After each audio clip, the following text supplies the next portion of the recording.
रेखा जी की रिक्वेस्ट पे। रेखा मैम, सवाल कौन सा अगला, एक और आप ही पूछ लो अगले राउंड का। सर मेरा क्वेश्चन ये है कि एचडीएफसी बैंक और एचडीएफसी का मर्जर हो रहा है, तो मेरे पास 18 शेयर्स एचडीएफसी बैंक के हैं और 21 शेयर्स एचडीएफसी के हैं।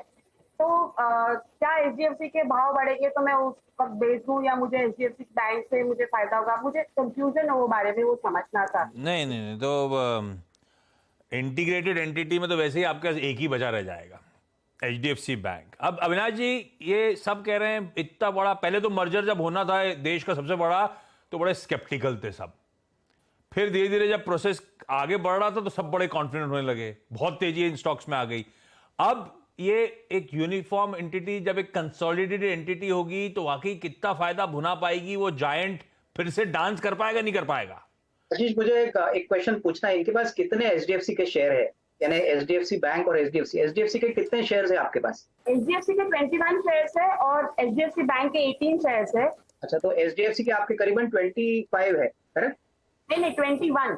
21 25 पे आएगा वो स्वैप। हाँ हाँ, तो बेसिकली देखिए अभी क्या है, रेशियो सुन लीजिए। एचडीएफसी के 25 शेयर के ऊपर आपको 42 एचडीएफसी बैंक के शेयर मिलने वाले थे।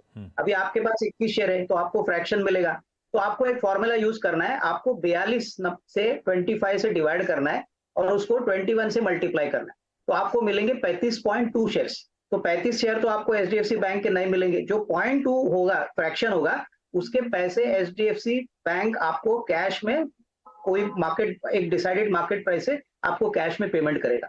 सो फ्रैक्शन जो 0.2 आता है उसका पैसा कैश में मिलेगा और 35 शेयर्स आपको बेसिकली एचडीएफसी बैंक के मिलेंगे, क्योंकि आपका होल्डिंग फ्रैक्शन है। अदरवाइज आपको 25 पे 42 शेयर्स मिलते थे अगर आपका 25 शेयर का क्वांटिटी हो। तो वो जो फ्रैक्शन है वो अगर ऊपर जा रहा है, अच्छे भाव पे जा रहा है, तो वो फ्रैक्शन में बेच दूं तो फिर वो रेशियो ठीक रहेगा, ऐसा सोच रही थी।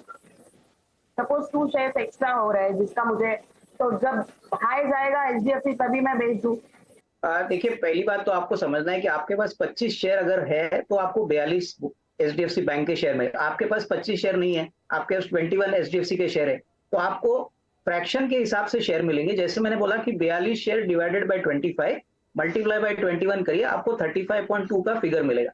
तो 35 शेयर आपको एचडीएफसी के मिलेंगे और 0.2 का जो आंकड़ा है, 0.2, उसका जो भी कैश कंपोनेंट होगा, जो भी मार्केट प्राइस के हिसाब से बैंक डिसाइड करेगी, उसका 0.2 के हिसाब से आपको cash payment online point of view से कंपनी रीएम्बर्स करेगी। समझ गए रेखा मैम, बहुत बढ़िया तरीके से वैसे अविनाश जी ने आपको समझा दिया, क्योंकि आपका वो पूरा अगर 25 होते तो सीधा कैलकुलेशन बैठ जाता, वो सीधा कैलकुलेशन नहीं बैठ रहा है, तो फ्रैक्शनल का पैसा एचडीएफसी बैंक तय प्राइस पे आपको आपके अकाउंट पे लौटा देगी। ममता मैम, अगला सवाल।